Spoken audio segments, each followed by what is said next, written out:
You're watching Leafs Morning Take with host Nick Alberga and former NHLer Jay Rosehill.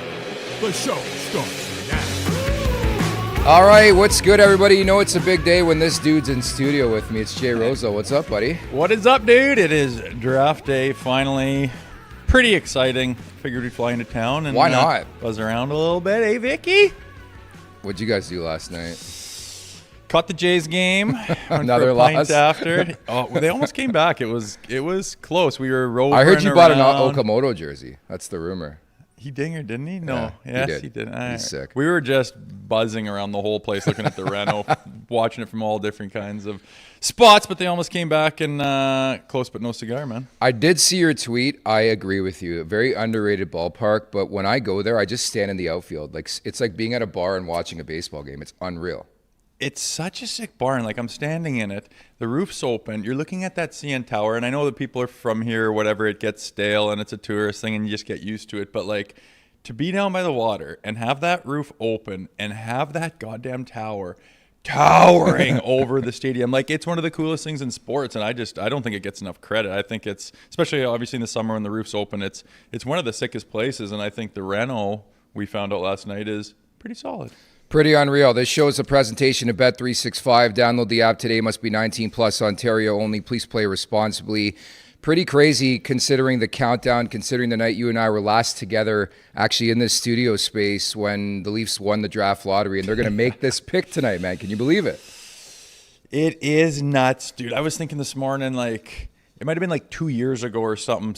One of us was kind of just joking around about, like, tank for McKenna or something, and it was literally laughable to think about that seriously and to think of the turn of events and everything that happened to actually be able to get this kid tonight. It still blows my mind. But, yeah, I won't forget that lottery for a long time. Like, we were legit shocked. I think everybody is. And I don't know. I can't think of a recent time where the Leafs needed a break more than they did at that time, and they just got a monster one. So I'm assuming it's McKenna. I'm excited for tonight. That Chayka thing talking about it was unanimous, we know who we're picking, that pretty much sealed the deal for me. There's no chance we're going off the board. I will say in preparation for today, I was very, very excited last night. Watched a lot of McKenna film, but also watched like the long version of that clip with Mark Leach and the entire war room and the staff talking about the draft. And it really felt like they were talking about Gavin McKenna. Like I, for one, I think most people would be stunned if it wasn't McKenna number one tonight. Oh, I think it would be a audible gasps if they did anything. Season's over. But I do too. It's exciting to think about, this kid's going to come in and, we'll have to talk about tempering expectations and where does he slot and who's he playing with and does he start with Austin right off the bat and can he contribute right away and can he make Austin better and is that even fair to expect in any way, shape, or it's just there's so many variables and I don't know, this kid's had it his whole life. He's exceeded expectations almost everywhere he's gone. He seems to have some dog in him. He likes to, like you're talking about all those clips that he's putting out there. I think he's got a lot of the right stuff. Obviously, people have been talking about him since Bedard got drafted. They've been talking about McKenna. So it's a lot of unknowns, a lot yet to be seen, but it's pretty awesome, man. It's exciting. It's really unique in the fact that the Leafs just had the season they had, but it sounds like they're going for it because Philadelphia and Boston have their picks the next 2 years. And again, you talked about it. A lot is luck. To get that first overall pick expedites whatever this process is over the next couple of years. I don't know what you want to call this. It's like in limbo. Yeah. Like with Austin Matthews and what he said or didn't say about sticking around, where they're at with the contracts and the draft picks. I get it. I get, seeing what you can do, seeing what improves, making some moves and doing what Chayka's been trying to do to try to make something of the season and see who the hell you are. Because last year is just an anomaly, I think. There is no chance they can be that bad this year. But how much of a one-off was that is yet to be seen. And if it does work, what does that mean? If it doesn't work, what does that mean? What does it mean for the future of certain players? What does it mean for draft picks? What are we doing? And it's been confusing this last week from the Radish signing to all the rumors about moving on from Nyes. It's hard to understand where they think they are too. It seems like, again, they're kind of straddling the fence. We really haven't seen a move after the Radish move that will clarify further the ideology. The Bobrovsky stuff won't go away. I think you're right on Nyes. We've been deliberating upon this for like a week in our group chat here over at the Leafs Nation. Hit that like button, hit that subscribe button at the Leafs Nation 401. Just like what this would do to the Maple Leafs if you take Matthew Nyes off the roster. And of course, the latest intel last night, imagine turning down 120 sheets the way Nick Robertson's brother Jason did, trying to leave Dallas in a potential trade. And he says to Seattle, no thanks, 8 times 15. And reportedly, the wrinkle to that from the Leafs perspective, it sounds like if Dallas made that deal, they would have acquired the 7th overall pick and then maybe flipped it to Toronto in a deal for Matthew Nyes to replace Robertson. Holy, would that have been exciting? I don't know, these insiders and this rumors and stuff, sometimes I get annoyed with it, other times I get excited about it. I take a little bit of everything with a grain of salt, but something like that seems pretty specific and like not far from the horse's mouth. That would be wild. I mean, I laughed, like, how badly do you not want to go to Seattle to turn that? That's a lot of money, man. Well, that town is a shithole lately. Like, I wouldn't want to go there either. But not to knock on them too hard, but that's wild to turn down that much money. And at first, I'm like, are you kidding me? Like, what are you looking for? You're going to get this reputation. You're going to get wherever you end up signing, and people are just going to be like, this guy's kind of a maniac about money and stuff, but he'll end up taking less somewhere that he wants to go that's a better fit and look just fine, I'm sure. Really seem to be destination driven, turning down that. But I mean, the numbers we're talking about these days, it just blows my mind. And I mean, it's the same with anything else, and the numbers and the contracts and everything in the sports, but we're just routinely, like 12 doesn't even seem like that much anymore. And there's sticker shock now. Big time. And then like with the cost of things and what Chicago just gave up, like, I can see why they're shopping Nyes around. Bowen Byram has Chicago by the nuts, by the way. If you gave up that much to get Byram, how do you not re-sign him? Well, they're going to have to for sure. And what that number is, obviously there would have been some inkling on how that was going to go down and where they were going to be on that without making a deal that large. But yes, and then, Byram's been in a few different places and not really ever been the number one guy. Now he's kind of going to be expected to on a team. What is Chicago going to look like for a little while here? I know they're trying to get it going, but it's just one of those contracts that you could see maybe not looking that awesome, and one of those trades that, I don't know, like, that's a high pick in a deep draft. So it's just funny what's going on, and I can see why Chayka's shopping Nyes around just to be like, geez, like, what could I possibly get? And if it make me unable to say no to something, and I think that's what he was looking around for. There's definitely sticker shock. Like, even today I wake up and Anthony DeAngelo's got an extension with the Islanders, 2 times $4.5 million for Anthony DeAngelo, and I think we're going to see a lot of that. Like, even the Tuck price tag, 10.5 for a guy who was pointless in a 7-game series. Like, at that rate, man, I want a guarantee. I want a guy who's going to be very, very present for my team. And I understand the sticker shock. I understand the cap's going up. So more routinely, as you mentioned, we're going to see guys sign for a lot of money that aren't necessarily stars. And I would probably put Tuck in that threshold of good player, but not star player. Yeah, and yet to be determined how good he can be. Obviously, that was a little disappointing. I was pretty high on Buffalo going into the playoffs. I thought they were doing a lot of the right things, hitting their stride to get over the hump and make the playoffs. I thought they had a lot of good pieces, but yeah, like you said, pretty disappointing turnout from some of those guys. Tage Thompson, Tuck, just a little ho-hum. So again, we'll see what he's like in his new environment, and see what he turns into. Again, I don't know what that guy's ceiling is. Yeah, it's intriguing from that perspective, but certainly we're monitoring what the Maple Leafs do over the next couple hours. We have you covered all day long. We have a watch-along coming up at 6:30 Eastern time where we're going to preview the draft. We're going to talk through the first overall pick. Zach's going to join us, Zach Phillips, too. Like, we have all systems covered today. The Maple Leafs in general over the weekend have a lot of picks, something we couldn't say maybe a couple months back, but they got 60, they got 69, 85, 114, 133, 158, and 169. But obviously the big one is number 1, where we expect Gavin McKenna to become a Maple Leaf tonight.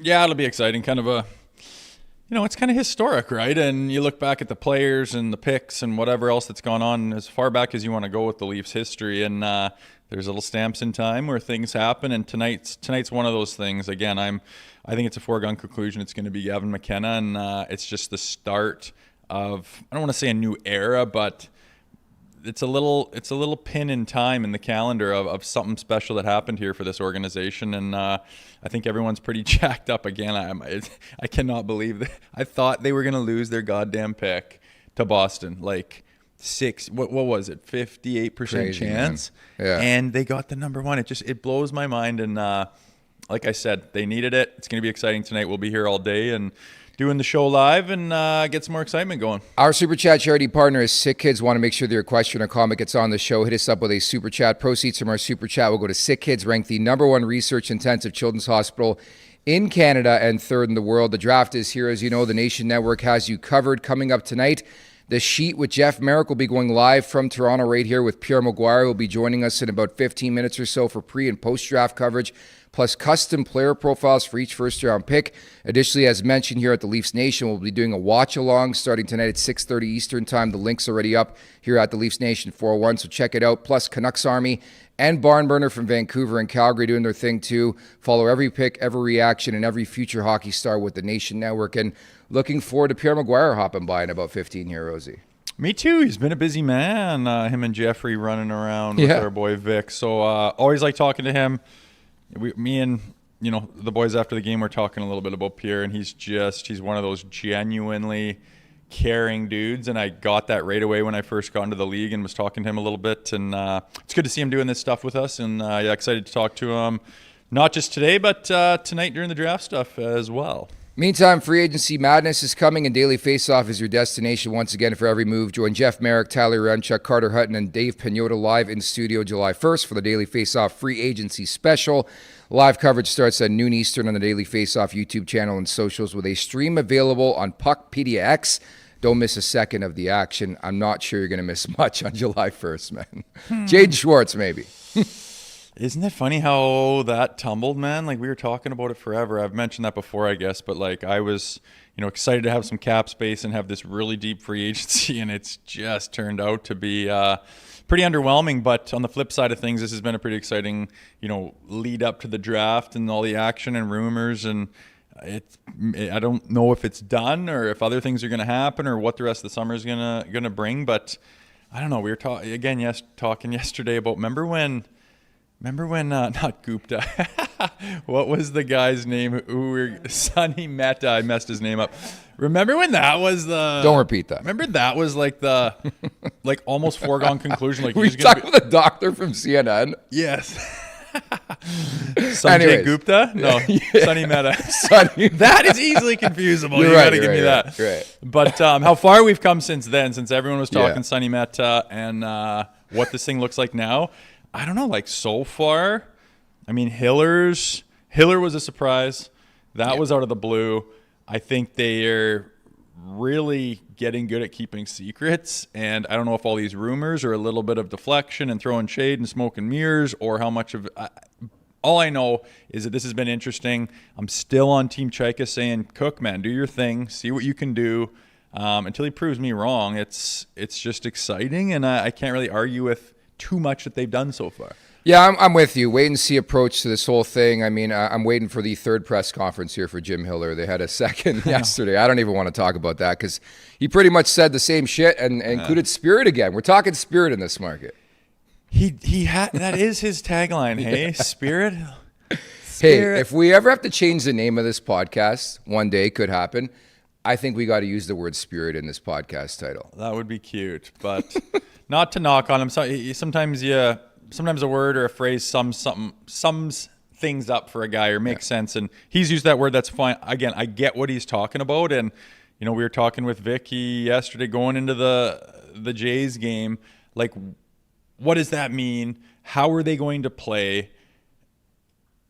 What will that translate to? And like, what's McKenna going to have involved in it? What's Matthews going to be like? And we were talking like, how cool would it be if sometime early in the season something happened to McKenna And it doesn't have to be a big thing. It can be subtle or just something that some people notice. It doesn't have to go viral. But like Matthews gets in there and fucking gives a guy a shot or does something to kind of big brother How with horny McKenna the or market something. would be? Holy like, smokes. Seriously, Austin. Yeah. That's all we're looking for. Yeah. And going back to like the tree living area and having like snot and everyone's like, oh, snot. And then they had the season they are and everyone's like, oh, how's that building snot for you? It's like we didn't want you to go sign Dakota Joshua to drop his gloves 5 times in a year. It's everyone playing with a certain mentality. And I think that's where that spirit comes in, because when you feel that stuff that he's talking about, when you have the spirit in the room, that translates to the kind of hockey that's contagious and that the fans love and that the guys are willing to do anything. And I think that's what he means with that. And we'll see if this group can come together and do that. Again, I like some of the changes that have been made. It'll have a different feel this year for sure. Just really curious to see who they bring in as well. Yes. Like Radish is the big one. Then, Benoit's gone. Wool's gone. Goalie. Yeah. The Bobrovsky noise won't go away as well. At the Leafs Nation 401 on YouTube, hit that like button, hit that subscribe button. Leafs Morning Take. Wherever you find your podcast, make sure you leave us a 5-star review. And don't forget to check out theleafsnation.com. I checked it out on the way in today. They got a mock draft up from the staff here over at the Leafs Nation. And consensus across the board. Check out the article. They want Gavin McKenna as the entire TLN crew first overall. Not a surprise there. Like that's... Aside from like the week we won the lottery and there was that bit of a blip where a couple of people said some things and it kind of went viral. Aside from that, he's been the consensus number 1 for like years. So, I mean, I just don't think there's going to be any surprises. I think his upside is higher than everybody else. I'm more like interested in like that nice stuff and some of the other hypotheticals that have been thrown around. Like some of the D-man in this draft, like there's 5 of them in the top 10 on a lot of guys' boards. And I mean, Chase Reed, I think, is the front runner, but like Carson Carroll's, like from what I don't claim to be a head scout with anybody, but like from what I read about this guy, he's like a dream coming from the dub, like hits and is dynamic and just shut down. And he's just ahead of his time for a kid his age. And then obviously Verhoff we've had on the show before. Smith, I don't know. He's kind of last on that 5 for me, but it's going to be interesting where these guys end up and the fact that they're there and the prices are so high. I'm still wondering about somehow getting your hands on one of those guys. Because I know you caught yesterday's show, but Pagnotta intimated that they really, really like Chase Reed. And full disclosure, one of my best friends coaches in Sault Ste. Marie, so I called him and he gave me the 411. He's like, and these are pretty high accolades, and I get it. This is his coach saying this, but he's like thick Zach Werenski, but right-handed shooting, right? Elite skater, elite vision. Like he really gassed him up, understandably so. But there's a reason why a lot of teams are looking at Chase Reed and are being like, maybe we can't pass this kid up. Oh, it sounds like he's just going to be an absolute player. Some people have him at 2 over Stenberg and other guys. Again, those. But the only way to get that type of pick, not to interrupt, but is Matthew Nyes and dealing Matthew Nyes. 100%. And then it's like, and Werenski's been thrown around a little bit. And like, what do you want? Do you want a guy that's 30 or do you want a guy that's 18? And that you're like, what is the timing of this? And I don't. But man, it's so hard to get defensemen like that. I just want a Norris, right? Like, I can see why they haven't been linked yet, but Werenski would be a dream, I think, for this organization, even though he's got a couple years left on his deal. And so would Chase Reed or the other guys that we mentioned. It's just the timing of it. And do you want McKenna and say you get one of these D-men or one of these higher picks? Do you want the timing of that to come over the next 2 years? And then maybe you have to do some, maybe Austin leaves and you have to flip a bunch of that. And then you might as well do Nylander while you're there. Exactly. Now all of a sudden, Nyes is like the leader of the gang, and then you got to wait a little bit to come up, and then they're staggered a little bit with the McKennas and the guy. Like, who knows? But I mean, this season's going to tell a lot about the direction of this team, and maybe that's why they treaded. I'm not saying they treaded lightly, but that's why triggers weren't pulled this week when there was all that speculation. Yeah. No, it's true. And again, there's a lot of moving parts to this thing. It's a unique circumstance that they're in because we went to like 3 months ago discussing the possibility, and a really strong one at that the Boston Bruins were going to get a really damn good, sexy draft pick, and the Leafs are going to be caught with their dick in their hands to get in the first overall pick. So life comes at you quickly. Very, very excited for this first overall pick. Again, we got a watch along coming up tonight. All systems go. Zach Phillips is going to drop by for a live reaction to that, where, again, the expectation that McKenna is going to go first overall. I want to go over some of what John Chayka had to say yesterday, but we got to bring up the news we put out earlier today about Mike Van Ryn not coming back next year after 3 seasons with the Maple Leafs. And, Dave Pagnotta furthering the report on Twitter, too, saying that the Leafs have essentially found a replacement. Jim Hiller has a replacement in mind. Not announced just yet, but Mike Van Ryn, you played with him, didn't you? Or know him? When I got to Toronto, he was on the team. His knee was buggered up, so he was rehabbing, so I didn't play with him, but around the room and stuff. And I still remember the first day I got in there, like, he made a big impression coming over and bullshitting with me, like, super good guy. But inevitably in that business, there's turnover, and you get a guy like Hiller coming in. We were trying to speculate on who his guy is. We can't quite put our finger on it, but sooner than later we will find that out. But it's kind of expected when you have a Every season. Every coach is a guy, though, like Housley with Laviolette, DJ Smith, and Hiller to an extent with Mike Babcock. Like, you see a lot of the same guys come together.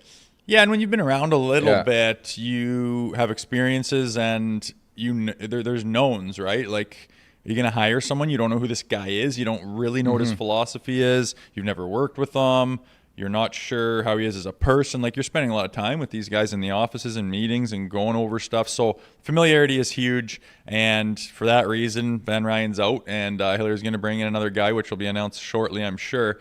But it's kind of inevitable in that business. Definitely. So John Chayka speaks yesterday, and again, we joke at the fact that they had 2 different press conferences, one on Zoom, one in person yesterday. So they introduced Jim Hiller. Still some shock for me when I see Jim Hiller, the head coach of the Toronto Maple Leafs, man. I just again, this entire process, and you and I have covered it thoroughly, dating back to when Brad Treliving was fired, to John Chayka coming in with Matt Sundin into Jim Hiller. It's been crazy, man.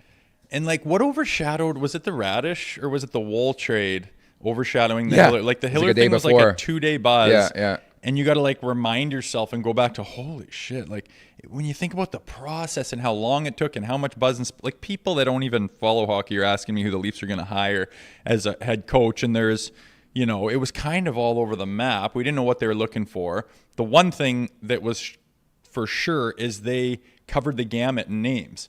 And the only 55. guy they didn't, like, I still can't wrap my head around that. It has. Well, I told you that, like, I joked that I think it was with Pagnotta 3 times doing this show. I asked Jim Hiller to come on the show, and he said, "I'm not doing media right now." It didn't even clue into me. I phrased it like, "Hey, it'd be great. You got a bit of ties. You used to coach here. Be a great platform to put your name in the hat for the Leafs job." And he's like, "Nick, I'm not doing media right now." And it never really clued in for me that he could be the next coach. I know. That's how outside of the box it was, and how tight-lipped they were about it. And I start to wonder if that's this new brain trust doing a little smoke screen, doing a little smoke and mirrors just to try to keep a lid on things, throw out so much information, let people throw it around, but keep the actual plan close to your vest. I don't know. But again, my mind's blown by that. Yeah. But I didn't necessarily know, like, did you have a hard line on what kind of guy you wanted them to hire? Like, I would have been okay with Lavi. I would have been okay with Carl. They're completely opposite ends of the spectrum. Woodcroft. I thought Woodcroft would be. Me too. I kind of in the back of my mind thought it's going to be Woodcroft. He checks. I was prepped for that. And they totally went outside of the box. And again, I can't knock it. It's interesting. It's bold, and it's brash to make that decision to go with him. But they obviously did it for a reason, and I have no reason to say that's insane, you're out of your mind. Again, I'm going to let the guy cook and see what he can come up with. My takeaway from press conference number 2 yesterday in Toronto is that this guy's tighter with Austin Matthews than we thought. Like, he went to the extent, Jim Hiller, saying that even when he would drop by Arizona and they were on different organizations, they were hanging out, having dinner and a bite. And so I think that's important. I think it's crystal clear this organization will try to do everything possible to try to put themselves in the best position to re-sign Austin Matthews. It's abundantly clear, man. Radish coming in, the rumors of Bobrovsky, the fact that they're all in to get the first overall pick. Like, they're trying to put themselves in position to make this guy happy. Ultimately, I don't know if that's the right play, but I think maybe outside of the approach of knowing a couple different things about Hiller, it doesn't hurt that he knows Matthews very, very well. No, it doesn't. And you're up, Austin. It's good point. It's your turn to produce. I mean, the last 2 years have been disappointing. And yes, he set the bar way up high, but we know what he's capable of, and he hasn't seemed like himself the last 2 years. And the last 2 years, he's been coached by Craig Berube. And there's speculation that group wasn't having it. If you look at, I don't know if it's meaningful or not, but under Craig Berube, Austin Matthews was not really anywhere near his peak form. Injuries, I don't know. Style of play, confidence, I don't know. But this is a new chapter where it's a new look, and like you said, they've got a guy in there that he obviously identifies with. I hope to hell it translates to that dynamic scorer that we saw a few years ago that no one even knew that was possible, but now we know how high his ceiling is. It's not fair to expect 70 goals every year, but I really feel like this year he needs to find something close to that gear. At the Leafs Nation 401, hit that like button, hit that subscribe button. We're about 5 minutes away from Pierre McGuire dropping by. You buying with John Chayka selling on Morgan Rielly, pretty much saying he doesn't anticipate Rielly will be moved as things stand now. I think this is a leverage tactic. Again, how do you bring him back? Who knows? Like, the only thing I could see is if, he's slotted better by bringing in Radish. But, I mean, it's one guy. I know what as a we number saw. 5? Is that what you want Rielly as a number 5? I think if he's a number 5, I think you're looking pretty good. That's kind of what I'm saying. Yeah. And, I mean, can OEL, Tanev, McCabe, what are these guys going to look like? But if you can slot him at, his $7.5 million, and, he can jump up in the play and be offensive sheltered off the rush, and you don't have to be that power play guy, and then shelter him on the D side of things. Like, I just thought he was god-awful defensively last year. Yeah. A lot of the team was. Mm-hmm. Do you move on? Like, who do you replace him with if you move on? If you had an idea of someone you could get, I get it, and get off his contract, but... Emile Andre? That too. He's like a 7 does he or help? 6. Yeah. Is he? Like, I don't know what he is. Is he 4? No. No. Not right now. Yeah, so we'll see. He's pretty much a Stetcher for me right now. Like, I think Andre coming in hurts Stetcher's value in terms of returning. And I reported the other day, it sounds like Stetcher's going to market here. Not a big shock there. Yeah, it seems like he got a little bit squeezed here in Toronto now. And pretty much. That was... Remember, there was like the only redeeming thing about months on end with the Maple Leafs last season was Stetcher just like grinding and playing with some heart. You probably lose him, but we like that guy. He came on the show a couple of times. Now, seems to be cut from a good cloth, and I hope he gets paid and finds somewhere that he can play permanently, but it doesn't really look like it's going to be here, does it? No, it doesn't. And I would just want to add, too, that John Chayka, a couple other notes from what he had to say yesterday. Matthews' recovery has been positive, whatever that means. Tanev is healthy and already skating. Great news. And Stolarz is in full health to the point he could play a game tomorrow if possible. Ooh! How many could he play starting tomorrow?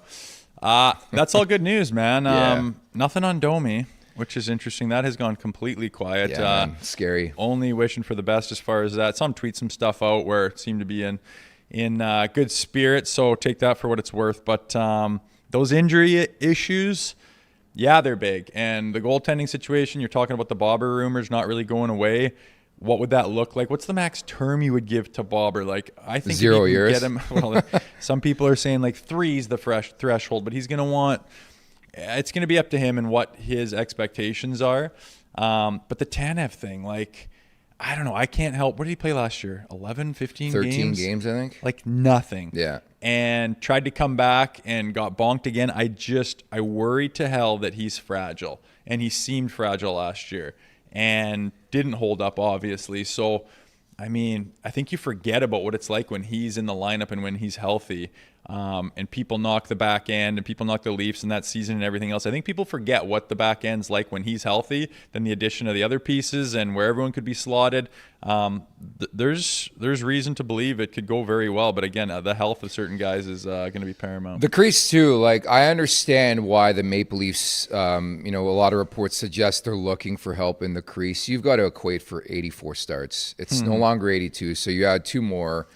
You have somebody relatively green at the NHL level in Dennis Hildeby, a very green Artur Akhtiamov. You got an Anthony Stolars who can't stay healthy. It's been the story of his career. New contract kicking in. You've lost Joseph Wall. I think, and I've been saying this the last couple of days with Pagnotta, the big sell point with Bobrovsky is his durability. Yeah. I understand he's 37, but go look at his hockey DB, and I'm not suggesting that's all I've done is look at his hockey DB. He's obviously a really good goaltender, 2-time Stanley Cup champion, multi-Vezina trophies to his name. It's more so the durability that more times than not, you know that when it's the morning skate, Bobrovsky's going to come out there, he's going to be in the starter's net, and he's going to play that game. He always plays 50-plus games. That's the impressive thing about it. And I mean, what's the knock on him, right? He's older. Like, he's going to he'll be 38 when the season starts. Yeah. So that is, like, why don't people like that? Oh, well, your body starts to degrade, you slow down, injury prone, all the rest of it. But, you know, he apparently is, like, a bit of a specimen. The way he takes care of himself is, like, as professional as it gets. And he has a track record of being durable. So I get why they're looking at him. Obviously, yeah, I would like to have Bob as our goalie. It's Bobrovsky, yes, but what are the terms of that contract? Like, that's going to be the deciding factor. And then all of a sudden, you know, when you think about it and look at the long-term effects of it, it starts to become unappealing. It depends what that term and what that contract looks like. But yeah, like, do you think they'll just, if all things being the same right now and the season starts, Stoli, ride him until he's hurt? And then do you have 3 guys? Like, do you keep Akhtiamov up? You can't send Hildeby down through waivers. Yeah. So it's Stoli, Hildeby. And, like, can you ride Hildeby that hard? Or do you do you switch it? Like, Akhtiamov kind of stole the net from him in the Calder Cup playoffs and looks like he could maybe be the next goalie as opposed to Hildeby. Maybe they both, who knows? But do you have a 3-way deal? It's interesting, man, but I get why they're looking at guys, because one injury to Bobber and all of a sudden these 2 young guys are the Leafs goalies. Like, they're unproven, and that's going to be tough. And it's ironic because they dealt Joseph Wall, but Pagnotta and I talked about this yesterday. Did they jump the gun? And Dave doesn't think they jumped the gun when you look at the type of return they got in that deal. But I guess it remains to be seen what they do with the crease, if they do anything to solidify it too. But like, what are the other options that are thrown around? Binnington, Bobrovsky, Connor Ingram. I don't know. Yeah, shit. There's not much out there. Like, well, I wonder what Hill. Like, I wonder what their plan was when they pulled the trigger on Wall. What is the most likely plan? Go get that guy? Go get a guy? Or was it? I'm a pessimist by nature. I think it's a leverage tactic by Bobrovsky's camp. Like, did we not just experience this last year with Sam Bennett and then Brad Marchand in this market? So you think he's going to stick around? I think they circle back to him. I don't know. Speaking to a couple people around the league, they wouldn't be shocked that the Leafs are being used again. Like, they don't see a scenario where Sergei Bobrovsky is going to be a Maple Leaf. But anyways, let's get to today's guest at the Leafs Nation 401. Hit that like button, hit that subscribe button. You know him, of course, very, very well. Is going to be on doing pre- and post-draft coverage tonight with Jeff Marek. Looking forward to that. It is Pierre McGuire. What's going on, Pierre? How are you, bud? Nick, nice to visit you. Hello, Rosie. Pierre, good to see you, man. You've been busy, eh? Trying. Welcome to Toronto, my man. Looking forward to seeing you tonight. Let's jump into the draft and how you would sort of categorize things as we get set for this one tonight. Pretty top-heavy draft. I'd say the middle parts of the draft aren't as strong. You know, it's going to be interesting because I think at 2, San Jose still got that pick and play. I think at 4, we already saw it. I thought Chicago would put that pick and play, and they did.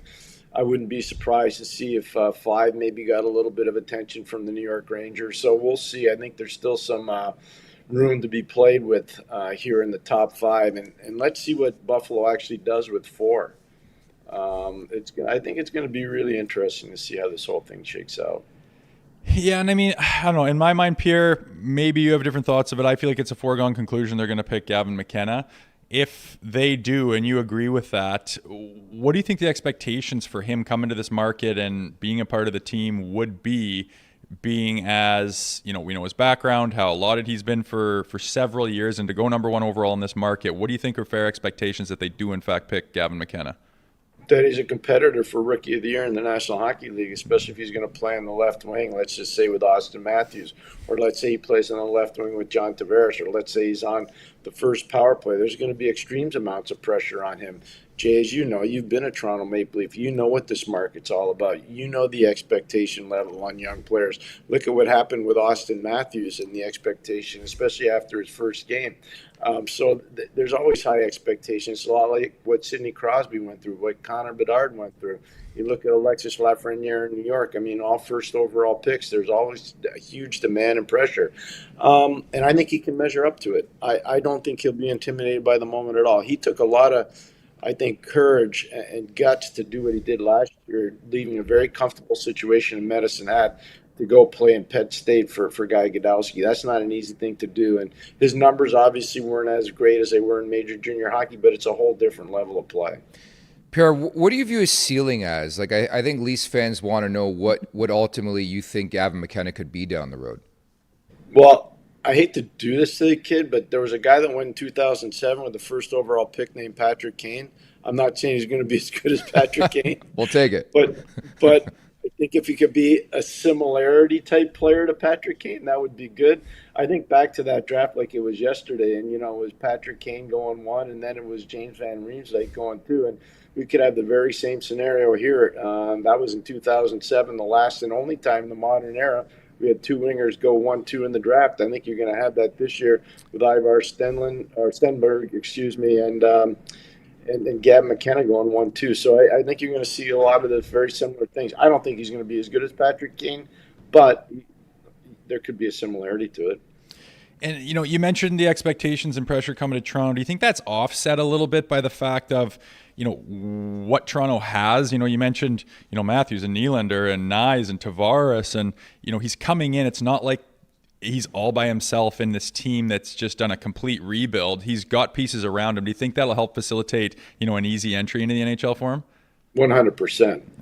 I love the way you phrase that too. I think back to when I started in the NHL in 1990. We took Jaromir Jagr with the 5th pick overall, and he came in and shredded the league pretty much. But look at who the supporting cast, and Jaromir is special, trust me. Yeah. But look at the supporting cast: Mark Recchi, Kevin Stevens, Mary Lemieux, eventually Ronnie Francis, Yuri Herdina, Brian Trottier.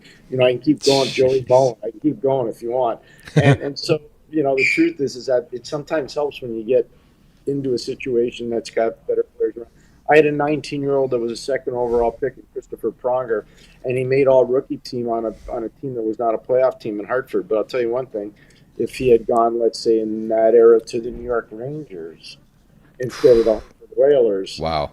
I mean, it would have been unbelievable. But it shows you, young guys need help. But Connor Bedard's Exhibit A. He went into a terrible situation in Chicago, not a good situation at all. Pierre, a lot of noise around Chase Reed as well pertaining to the Maple Leafs. It sounds like they really like him, and I think a lot of teams clearly really like this guy. I mentioned earlier on, I have a buddy who coaches in Sioux and spoke glowingly of Chase Reed. What's your expectation for Chase Reed down the road? He could make the NHL maybe next year. Wow. I think he's going to end up going to Michigan State, though. I think that'd be the prudent thing to do, to go play for Adam Nightingale for him in terms of his development. But skill-wise, speed-wise, transition game-wise, he fits in to what the new NHL is all about. I'm watching a player like Keandre Miller and the way he improved from 1 year with the Rangers to 1 year with Carolina. It's like night and day. I'm watching Shane Gostisbehere, who's a proven player in the National Hockey League, and the improvement he had from last year to this year, especially for the playoffs. It's just insane. So players can improve, but I think it would be smart for Chase Reed to obviously go play at Michigan State for 1 year and then probably turn pro. But he's a tremendous talent. He facilitates so much off the rush. His skating is elite. He's going to grow into that 6'2", 6'3" body. The future is extremely bright for him. I don't think Toronto's the only team that actually likes him a lot, though, Nick. I think there are a lot of teams that like him a lot. Oh yeah. Well, and Chase Reed's kind of the guy that stands out in this top 10 that's pretty heavy with defensemen. Who do you have second after Chase Reed? Because I think he unanimously is the one that stands out as the first guy, but who do you got after him? Carson Carroll's is probably the next guy. But I'll tell you one thing right now. Verhoff is really good. And the fact that as a 17-year-old kid, he played in North Dakota for Dane Jackson. That's not an easy thing to do. And North Dakota's a real good team and a real good program. And the fact that he's a 16-year-old, he played for Victoria, like his growth is pretty substantial when you talk about Verhoff. I know his skating could be better. I think that's what a lot of people are knocking on him. But the truth of the matter is, I think those are probably the next two guys to go at the defense, is Carrolls and Verhoff. Pierre, to the Maple Leafs conversation we go, and there's been a lot of consternation in this market the last little while about Matthew Nyes. If you're John Chayka, would you trade Matthew Nyes? Hard to find players like that. You know, I use this a lot, Nick, and Rosie, you know this from having played so long. In the NFL, think about it for 1 second. It's so hard to find an elite tight end, like, because they're big, they're fast, they're athletic, they're mean, and they're really skillful. In football, also, it's really hard to find an elite middle linebacker. You have to draft them. You don't trade for them. In hockey, it's so hard to find elite power forwards that can skate, that can handle a puck, that can make plays, that can go to the net, get one-time pucks. Like, these guys are not that easy to find. So I don't understand why there was this love affair to trying to trade this player. That being said, I'm not in their dressing room. I don't know what the coaches saw in him. I don't know the way he relates with his teammates. I know nothing about any of that stuff. Important for sure. And, you know, what was dominating the rumor mill for what seems like forever was this coaching search. Everyone and their dog got thrown around in the mix as far as who they're talking to, who they're interested in. They covered the whole gamut. How surprised were you that after all of that, they went with Jim Hiller? Very. I'm not going to lie. Jim's a friend, somebody I've known a long time. But I was really surprised, especially with the way it ended in L.A. I was shocked. Now, there's a couple components to it. One, relationship with Austin Matthews. Two, relationship with Morgan Riley. Three, the fact that he had coached there and had some success running their power play. So there were some things that were positives in terms of that, but I definitely thought there'd be a different direction. That being said, I don't prejudge on anybody. I hope Jim comes in here and kicks the door and does an amazing job. I really do. I hope he does a great job. He's a really nice man and a good person. I hope he does a great job. But I don't know. I was not expecting him to be the guy that they hired. Oh, I mean, he was so off the radar. Like, nobody, like, it's crazy. They talk to 55 people and it's Jim Hiller, and you're so right. I watch a lot of out-of-market hockey and know a lot of people in Los Angeles, and it didn't end very swimmingly, we'll say, for Jim Hiller. Although I think Quentin Byfield, to an extent, hurt his chances of making the second round, if you catch my drift, a couple years back. But Darren Radish, what did you make of that whole sign and trade with the Tampa Bay Lightning and his fit here in Toronto? Very good. I was really happy about that. One of the things that I'm really impressed with the new management team, Matt Sundin and John Chayka, is the fact that they understand that Toronto was an easy team to forecheck. And by bringing in Andre on defense, I know he's not big, but he's a very good puck mover. And by bringing in Radish, very underrated puck mover with a lot of veteran presence and also that big Al McInnes type shot, that makes a big difference. So they're starting to identify the organizational strengths and the organizational weaknesses. They still need a third-line center. They still need a fourth-line center. They still need a little bit more in the top six, especially if Domi's not able to play, which is I still can't believe that whole Domi thing. That's something really kind of has been swept under the rug. Domi's an important player for this team. So there's some stuff they still have to do, but I think they're identifying the core weaknesses and strength of the team, and that's a positive going forward. And you mentioned, you know, some of the moves that Chayka has been making. One of the first ones is this Joseph Woll move that he made. Where do you think that leaves the crease? Do you think they need to go out and get someone, or can they get by with what they have? I think they can get by with what they have. And, you know, Rosie, the biggest thing is Stolarz has to stay healthy, obviously. Yeah. I thought he was a steal in free agency a couple of years ago, and I said it before the season started, and he kind of was. Akimov is going to be really interesting to watch him in camp. I watch a lot of American League hockey, and obviously was thrilled to death for Toronto and the Marlies and winning the Calder Cup this season. He was a gigantic part of it.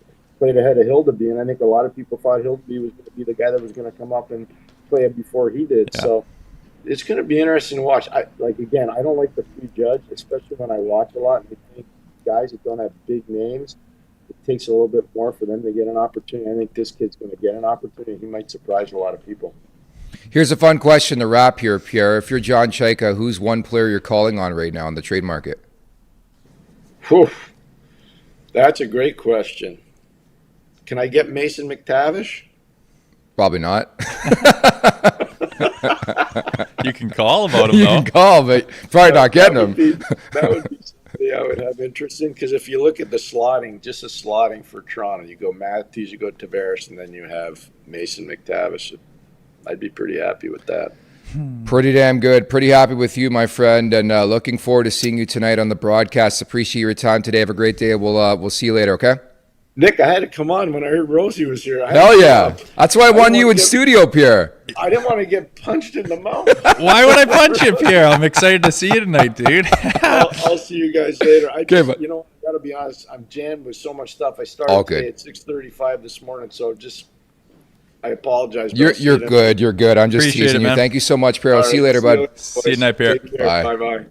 One of our faves here at Leafs Morning Take, Pierre McGuire, just laying the gauntlet out. And yeah, he feels like you're going to punch him. People got that What's offense. with that? Who else said something like that, too? I don't know, but no. Rosie's a teddy bear, believe it or not. Not a teddy bear, but you're a good dude. I'm not You're aggressive. chill. You're not an aggressive. asshole. Not that aggressive. Yeah. But You're very zen, I find. Like I when we started working together, and I've worked with fighters before and former enforcers, and you never know what you're going to get. But I think you're very predictable in that nature. Like I you're would very have chill. to- just a level-headed guy who Yeah. just takes her easy. Hey, Vicky, baby. But no, Pierre, excited to see him in person tonight. I don't know how you fucking argue with that guy. Like, I don't know No, how you he's get the that- best. He's the best, and he's so He's a knowledgeable. sweetheart, man. And the things he's Yeah. done, like across the last 35 years, is pretty damn impressive. So we're lucky to have him, and looking forward to seeing him in person again on our late night draft show tonight, which is creeping closer and closer. No more countdown, man. It's here. No, it's we've had this. What was it, like 40 days? Yeah, Something like is that what it started at? Like that was what round 2 of the playoffs when the draft lottery took place. A lot's happened since, man. It's Yeah, Marner It went on an has epic been- run. That's what happened. like, thank God. At first, I was just like, don't let the Habs win the cup. Like, just don't. And Then they it looked so switched. good for a bit there. And then it was the Marner story and the Conn Smythe and the shade he was throwing.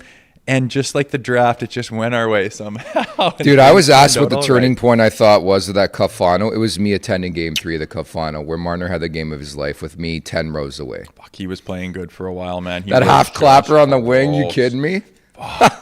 And then, yeah, man, and hey, for the heat that he got, for whatever, not to get into the Marner stuff, but we were talking about Aho the other day. We were talking about Tuck. We're talking about Tage Thompson. Like, there are other guys that have pulled no-shows. Brady to Chuck this year. Like, there's guys that pull no-shows in the playoffs sometimes. It's not something you want to get tagged or labeled with, but it's not like he's the only guy who's done that. But in this market, I think we were talking about, if Aho was here and we went on that run and then maybe Oh, his lost asshole to would have been Vegas, fucking shredded, like, man. how bad would Yeah. you rip him for being an He was awful. absolute ghost? He had Like, one you're big goal in supposed to like be a what, premier. Game 5, I want to say, Game 4? Literally one That was fucking it. play. Like, it's And he's a just- hero now. Yeah, Yeah. but sometimes guys get away with it nonetheless. But yeah, it's it'll be fun, man. I'm excited for tonight. You'll love this promo read. The Jasper Pond Hockey Tournament is back. Rosie and I had a time there a couple years ago. Join us at Fairmont Jasper Park Lodge, January 22nd to 24th, 2027, for an unforgettable weekend of outdoor hockey on beautiful Lake Mildred. More than 20 teams will compete in a 4-on-4 pond hockey tournament with packages including your stay at Jasper Park Lodge and full access to the resort. I remember when you leveled some guy there, didn't you, at that tournament? Well, I should have leveled Pinder. I had no Yeah. idea he was going to be going that hard. Horny Like, was Ryan Pinder on that pond, man. psycho shit, man. Like, I was, sauce it around a little bit. No one's got shinnies Yeah. on, and he is dead seriously going as hard as he could. Went to bed at 10 o'clock. I think I'll get the old Douglas Schuldies out for this year and maybe put him through a snowbank. Dude, we actually have good hockey play. Well, we have Zach now and you. If Zachy. the Leafs Nation put together a team, maybe with a couple fans. What about Vicky? Does he ever get Vicky, throw do you the skate? Jets on? No? Oh, he just I'm more of like a depth guy. I'll take a couple shifts here and there. You see me play. I'm not great. I got good hands. That's about it. I thought you'd be a little better, but yeah. I respect the hustle, and I Yeah. like how you're out there banging beer leagues and doing your thing. Yeah. It's all good. It's I a good like pond beer hockey league. game. Zach's played with me. I've told you. Zach's played some beer league games with me, and he's puts it on a tee for me. A couple tucks. I think Like one it. game I had 2. So when you're off the ice, enjoy special social events, live entertainment, partner activations, the annual Nation Team Battle for bragging rights too. Packages, by the way, start at just $570 per player. Spots are limited. So get your team together and register now at nationgear.ca. You haven't been here in a couple days. I got to tee you up on the Mike Babcock press conference, which to me was alarming. I think is a good word to describe how I felt walking away from that puppy. How'd you feel? Oh, he's such a unique individual. No, he's a right? douchebag, Rosie. That's what he is. He's not unique. He's a douchebag. I think he's an interesting guy. Like, there's arrogance and ego there, and it's so easy to see yes. But I feel like the people really close to him, like his kids or maybe his wife, or like there's some good in Mike Babcock. He's not this evil monster, but that ego and arrogance are unrelenting because he's been told he's one of the best coaches in the game for a long time, going way back to even before he won a cup. And he is unwilling to do it any differently. And he put his stamp on that in that press conference. Listen, and I'm not a fan of talking about yourself in the third person. You want to play Mike Babcock. You should start doing that. It's just like, Dude, the bigger thing for me is he threw his wife under the bus. Like, dude, just take accountability. I fucked up. I'm going to be a better dude in Edmonton. That's all I got to hear. And you know what? I gave a little bit of, I had this feeling that the Columbus story wasn't what it came out to be. Sure. And I thought that he would come out and say something to the effect of, hey, listen, I was short-sighted. I had this idea of a team building thing where we'd throw some picks up and talk about this, that, and the other thing. Hey, I'm an old guy. My camera reel's really boring. I wasn't thinking about privacy or what could be on those things and how uncomfortable that might make people. I was thinking about a team building experience where we get to know each other and take off on the right foot. I thought he'd like say that, and then it's like, oh shit, maybe we did look at this in the right light. Yeah, bad move, but not like inexcusable. He didn't even like, and that just leads me to believe he probably was just being a complete dickhead and zero remorse, zero accountability. And I thought he had an opportunity to maybe like set the record straight or like settle things down. He seemed uninterested. Again, ego and arrogance seemed to lead with that guy. I have no idea where that's going to go. I really don't, but they better be ready to work and be on the same page. And again, it's not Connor and Leon that are going to take the brunt of this, even though he says it is. He has a history of being really hard on guys that aren't as valuable to him. So many reputations are on the line there, man. From Jeff Jackson to Stan Bowman to even an extent McDavid, Draisaitl, Hyman. We went over the news and notes a couple of weeks ago. Michael Babcock, his kid, is now coaching in the OHL for Hyman's team with Brantford. That's right. So he got Jay McKee's job there. Fuck. A lot of moving parts to this thing. But it is interesting. From a Maple Leafs perspective, and I know producer Vic can speak for him, we're a bit excited because this, like, if there's one thing you can do to drive Connor McDavid out of Edmonton, maybe it's hire Mike Babcock. So I'm very happy. Did you see that tweet the other day? I love Twitter sometimes. Somebody tweeted out a picture. Is like, this is McDavid's phone when Babcock looks at it, and it's houses on the bridle path, and McDavid's looking at it in Toronto. I mean, man, before he signed that little, I don't even know what you want to call that contract, this little bridge or show me something or wait and see, whatever it was. Yeah. There was reason to believe that he might be interested in this.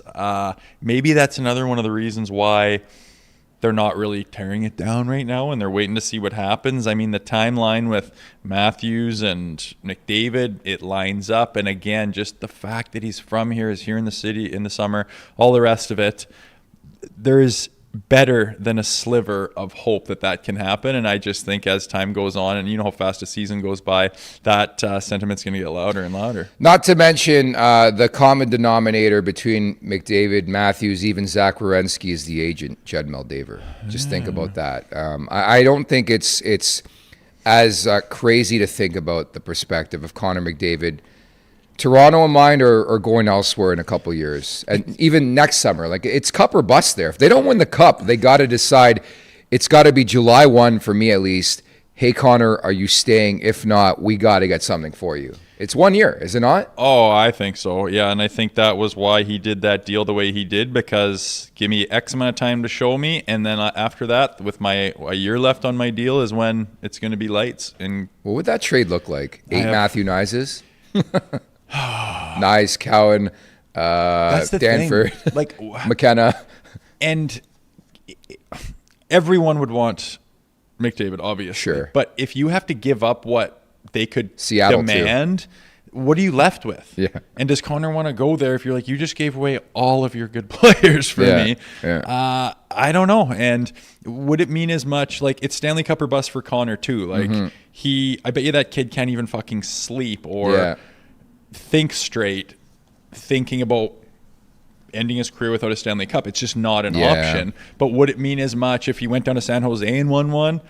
I don't know. No. But, like, if anyone's going to break through in Toronto, like, do you want to talk about icon status and, like, seriously legendary stuff? It would be a guy of that ilk coming to this market and finally getting it done. There could be nothing bigger in the NHL than that happening, and I wonder if that kind of stuff matters to him. I know you're dialed into the NBA, like just perspective. Jalen Brunson and the New York Knicks, and he won a chip there, and the guy, dude, they're already building a statue for this guy. Like he did stand out. I watched game. He was 6, awesome. Yeah. He was pretty good. His dad's a coach on the team too. Talk about that pressure too. Oh, weird. Rick Brunson's an assistant. You knew that. Situation. Yes. I don't know if that's going to happen. I don't know. I put money on that. I just think there's been too much smoke there. Stay away. I don't think he's. Imagine your dad coaching you in the show. What would the road life look like? Like, what if he's like a single dude and went out on the road and like peeled out and, he bumps into his old man in the lobby, like, "Hey, Pops, how are you? What are you even up to, son?" They get the doorman to have a jersey and ask for autographs for guys that come in after midnight, and he gets busted that way. Yeah, I don't know. It'd be probably a different kind of conversation. I would stay away from it if I was Vancouver. There's just too many variables and things to go awkwardly, and it's just a conflict of interest, man. It would be neat, cool for them. What a story, fine. But like to actually be a part of that and be involved, like, what about, can the assistant coaches be honest, like pulling up video of the kid? Does he need to get time in the minors? It's just odd, and I would avoid it if I had anything to do with the Vancouver Canucks. Neat story, but I don't see it being a benefit in any way other than that's neat. That would be cool for them, fun for mom to, you know what I mean? Yeah. Not to mention, dude, what have we talked about for 3 months? Like the tenure of coaches in this day and age lasts about 2 or 3 years. Yeah, maybe. And I think the player is going to outlast the coach there. So you got to be smart. You got to make this decision thinking long-term about your organization and not so much about reuniting a father and his son. So I concur with you on that front. In support of Sick Kids, a few super chats to get to before we wrap today. John Gallagher writes in, "Drafting McKenna might repair my broken, shattered heart and shattered soul from Scotland being eliminated at the World Cup. Enjoy the summer, everyone." You been watching the World Cup at all? Not really. Yeah, I mean, it's neither. on in the background all the time, but I looked it up the other day and saw how it works and the knockout stage. Is that shit on Twitter, by the way, AI? Like every time I look at Twitter, there's like, it's like this team's playing and it's like a really attractive woman in the stands with massive Vic Palladians. That's got to be AI. That's in a lot of pretty ladies from different countries out there. If that is the truth, good for them. I've been scoped out on that stuff. J-Rock writes in, "It's nice you are doing a show from Nick's place. I wish my place was this designer, man. Brick wall, I'll take that. This is not my place." Yeah, it's nice to spread out in this nice little abode. We are jumping around a little bit, but just saw a little configuration on what the future studio is going to look like upstairs. And holy shite, let's get in there, man. It looks pretty dirty, but we're jumping around this studio a little bit, but I think we'll be right here tonight. And like you said, bringing in all those different guests, it's I can't wait till it's official. Yeah, and again, as Rosie intimated, this is more of a makeshift studio. They're building us a studio up top, next floor. I know you guys can't see the whole location, but the thought of mine that when Rosie comes to town, we could do more and more interviews together with people in person, which will add another layer to this podcast. I was at a working in a hockey event last night. A lot of people came up to me and said, "Really like the interview component of your podcast." So suffice it is to say, we're going to continue building upon that over the next couple of years, right? Yeah, I mean, what have we banged off 4 years and about to start season 5? You realize, I went through the stats. We've had over 30, or I believe 30, either current or former coaches in the NHL, like head coaches. Coaches? Yeah, just head coaches. Never mind GMs or anything else. Yeah, it's fun, man. Producer Vic's doing a good job, man. And some of them, what can these guys? Some of them surprise you. I think you can get a lot from an interview. Yeah. More so with a coach than a player. Players, like, they spit out the same bullshit and you fall asleep sometimes.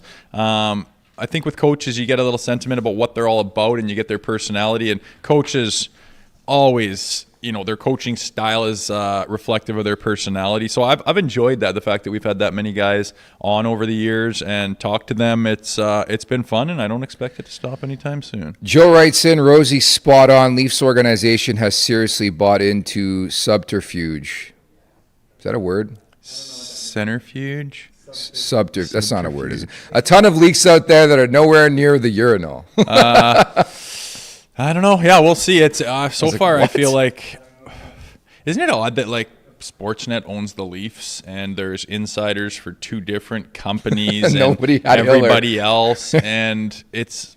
I don't know, man. I think it's going to be interesting times as far as information coming out of this organization specifically. Yeah, it's like almost like they put stuff out there to look for leaks. Yeah. Feels that way.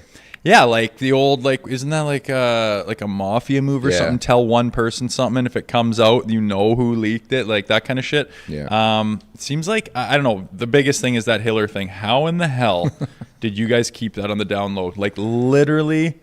Nobody. It broke and no one even whispered. It wasn't even like 2 days before or all of a sudden this guy's in the mix late. It was just like whammy on Jim your Miller. desk. Yeah. How do you do that in this market with that amount of people sniffing around trying to get it? It's impressive, really. Again, I was really frustrated because he was a guest I was chasing for this podcast. And more time, No like wonder he turned we've it had down. every coach, and he like 3 times in a month span. I'm like, I remember the last time I was like 2 weeks before the announcement. I was like, hey Jim, I really think this would be a good idea. Like, I really, really do. I think it's a platform. We've had this many people on, blah, blah, blah. He's like, I'm not doing media consistent with that. And little did I know, this guy, this cheeky bugger, is along the lines doing interviews for this job.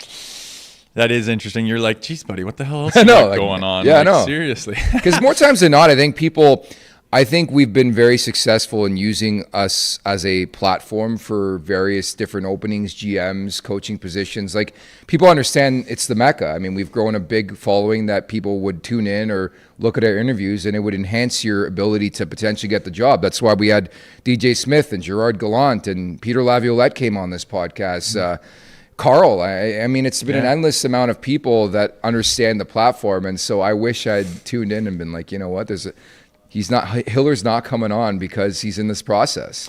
Well, that's how tight-lipped it was. Who really Well, we knew knew, Dallas but- Eakins was part of the process. We didn't put it out there. There was a time there at the end where he was thought about kind of in a 5-man group that was mentioned across multiple sources. We got to get him on.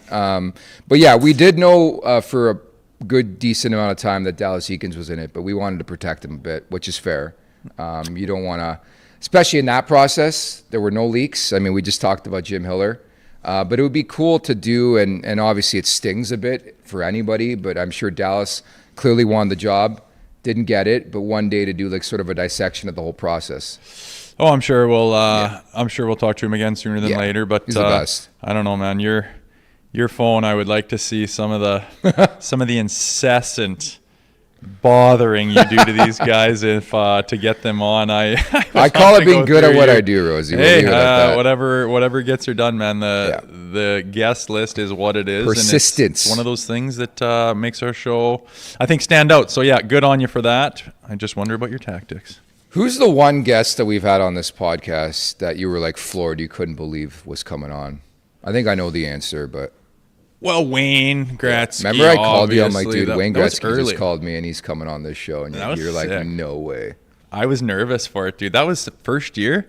Yeah. And then Lindros, to me, even though he looked like Dracula in the darkest corner you could ever go, like backlit by the window. I was like, I can't even see the guy. But like, my God, that I think he was a legend when I was young. Yeah. And then Felix Potvin, like, again, I don't know why, but growing up, Potvin, it was like his gear or something, like his mask and then his gear and the nickname. Dude, his mask was at McDonald's. Remember as a kid? Like, yes, everybody had it. Everybody had it. Yeah, and there was a Belfour one, but everyone had the Potvin one. Yeah.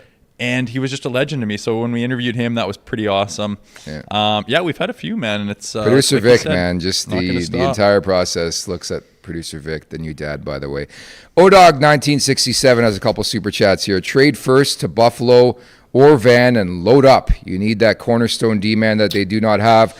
Not another winger. It has been a strong debate in this market, just the need for that type of young defenseman. Again, it's a bit of a risk anytime you draft a player. You don't know what they're going to turn out to be. Are they going to be Cam Barker or are they going to be Cale Makar, right? And I mean, if you're talking second rounders, yes. But when you're talking about the top 5, you can pretty much guarantee this guy's going to affect your organization in some way, shape, or form. Some will excel expectations and exceed them. Some might fall short. But you know those guys are going to be a player. And again, to look at the top 10 this year and look at the 5 D-men that are ranked inside of the top 10, I wouldn't be surprised if 4 out of those 5 become serious players for their organizations for, fucking 15 plus years to come.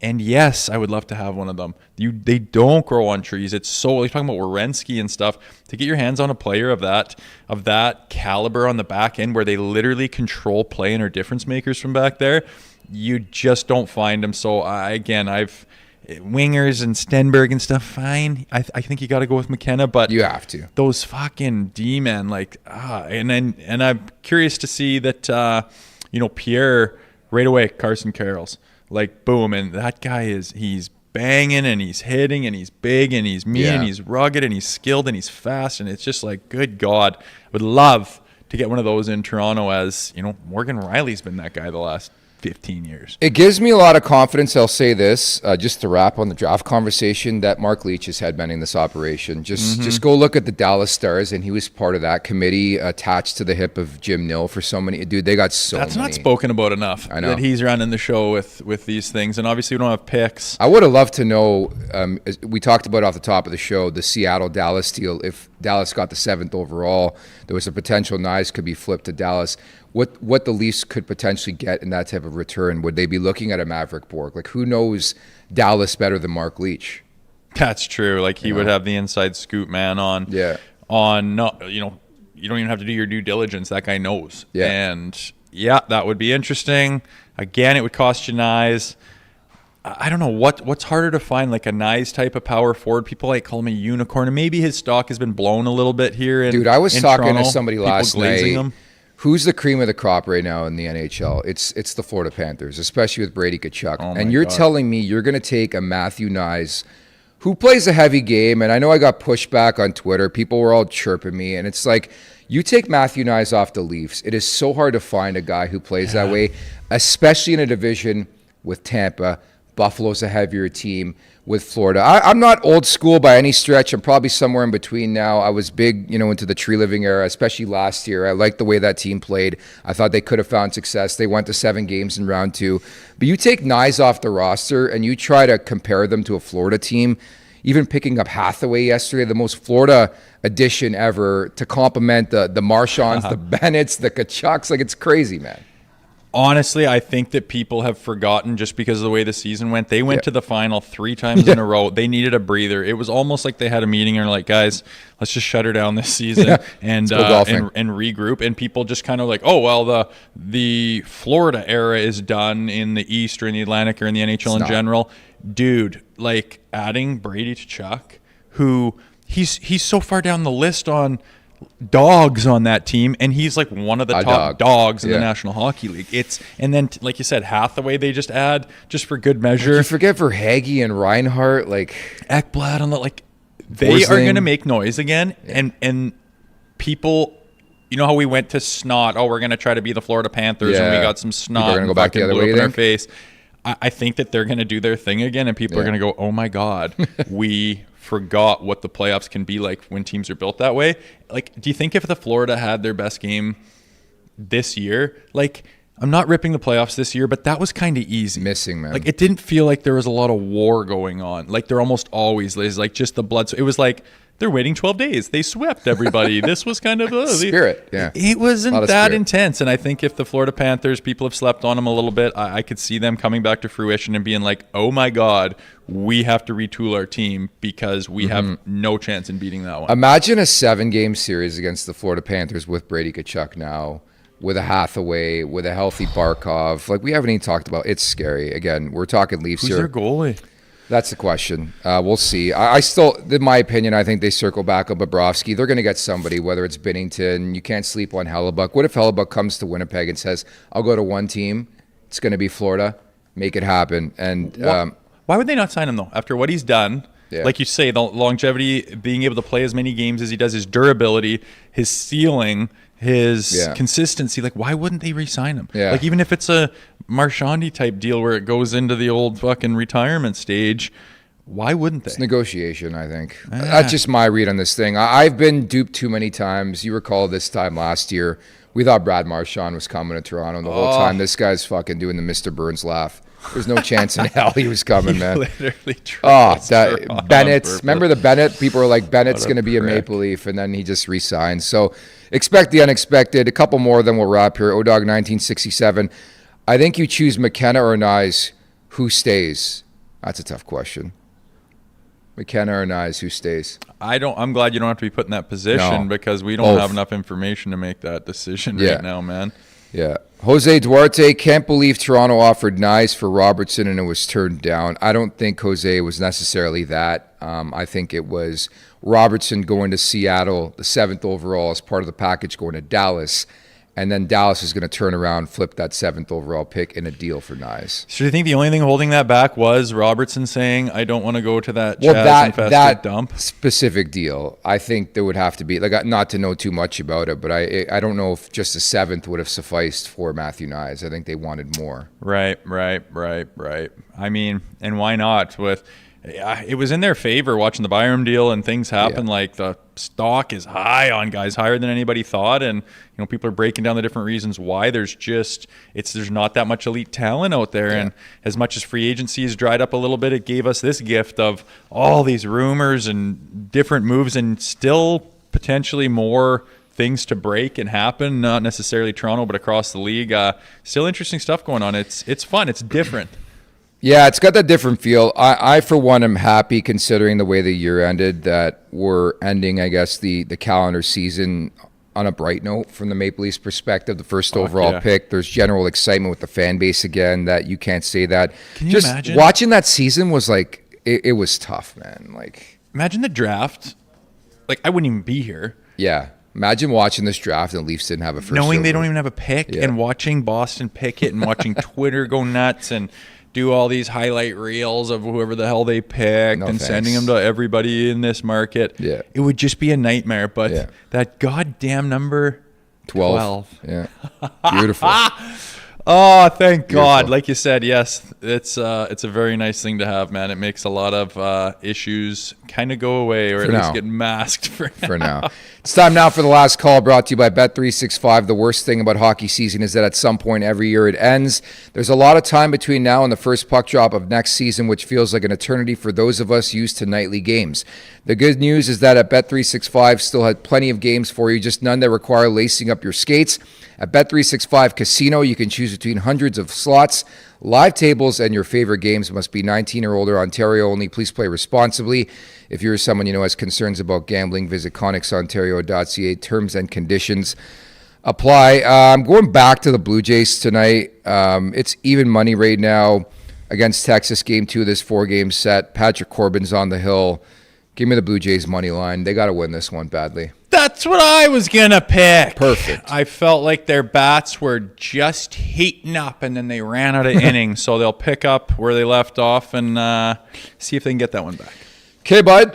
We'll leave it at that. So, again, if you're just tuning in or missed it, we're doing a watch-along for the first overall pick tonight. We'll be in these very same seats. Zach Phillips will drop by at some point, too, starting at 6:30 p.m. Eastern Time. So a bit of a pregame show. Maybe I'll bring some red Solo cups. Maybe I'll bring some champagne. Champagne? What are you, my wife? Why not? Yeah, shit? I could be. Yeah. Oh, I guess it's to celebrate. Guess it's to celebrate. Maybe we'll see. I thought that was just like your go-to, but yeah, just champagne. A couple red Solos might be in order. Yeah, you're right. There's a reason to celebrate tonight.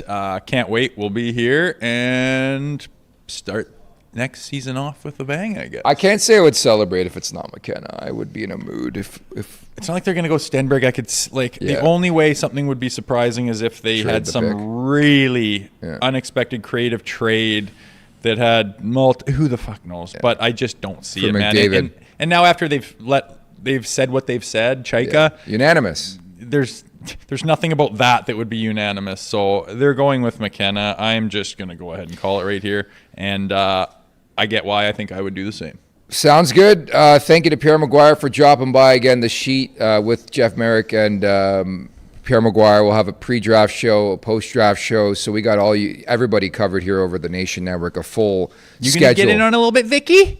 Yeah. Producer Vic will come by too. We're gonna get Mike. We're gonna get Vic a mic a little bit more this season and get him involved. What was that segment we were gonna do? The couple segments we were thinking of if having Rosie dissect the wardrobe of some guys walking in. Oh, yeah. Somebody brought that up, and somebody This actually is cute. Yeah, Little yeah. ensemble. Very I like posh. accessories. Yeah, but see, there's potential for that. Shit, We let's got to do do that it. next year. There was one for it was advice from producer Vic, was it not? Relationship advice with producer Vic. He does have a strong one. Yeah. Although I was texting with his wife last night, but Nice. that's just because she's a sweetheart. Very strong bond. New dad as well. Salt of the earth producer. Just does everything for us. So thank you, Vic. At the Leafs Nation 401. Hit that like button. Hit that subscribe button on the way out. Before we go, I want to show you how Pierre McGuire's camera froze when he left. Okay. It looks just like Matt Sundin. Let's see what Pierre Let's looks see. like on the freeze. Tell people 'cause they- So yeah, so Vic's relaying us. I guess Pierre McGuire when he left, it was like a freeze frame, and he looks like Matt Sundin. How startled he was. Yeah, that's exactly Matt Sundin when they got the the number 12 ball and they won the draft lottery. He's like, That was the best part of it. About he just got to town. He just put the pin in his lapel, And he hasn't been back since. He's smiling, just like fuck. What just happened, man? It was very exciting. That's another one of those historic things that you. that was look the last back on time and we be saw like, Matt remember? Sundin, man. Fuck, dude, you're hung up on that. Like, What's his role? I just want to know. you're picking up a family where you have teenagers and stuff, and you're moving to a different continent. Okay. Like, everything can be done on the phone these days.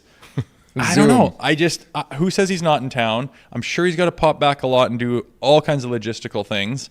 And I don't I know love if he'll Matt be leading Sundin. press conferences or not, but he will certainly be around. That's kind of always been your thing when they hired him. Like, is he even going to be around? Well, because He's that's gonna the be one around. guy I want to hear from. How I do you know. feel about Jim Hiller, Emile Andre? What do you know about the guy? Like, why did you trade Walt? Like, I want to hear from the former player who was the captain of the Toronto Maple Leafs. That's all I'm saying. I wonder how that dynamic will go because Chayka, it's not his strong suit. No. Speaking.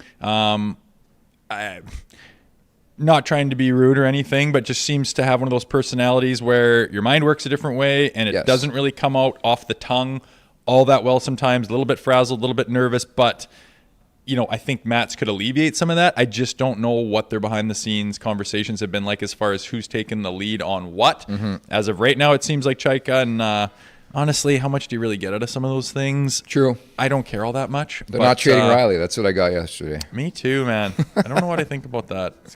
I kind of want to change. That's a shitty poker face if I've ever seen one. I think Riley's going. Yeah? Anyways, that's going to do it. 6:30 Eastern time. We got the watch along. The link's available right now. Check it out. Hit that like button already. Get us fired up and going for that broadcast coming up later tonight. So thank you to producer Vic. Thank you to Pierre McGuire. For Jay Rosehill, I'm Nick Alberga. We'll talk later tonight. Take care. Make sure to check out more of our content right here on the Leafs Nation YouTube page. We got long form interviews, we got clips, we got epic rants by Jay Rosehill. We simply have it all. And don't forget, you can find out much more at theleafsnation.com. Thanks so much for watching.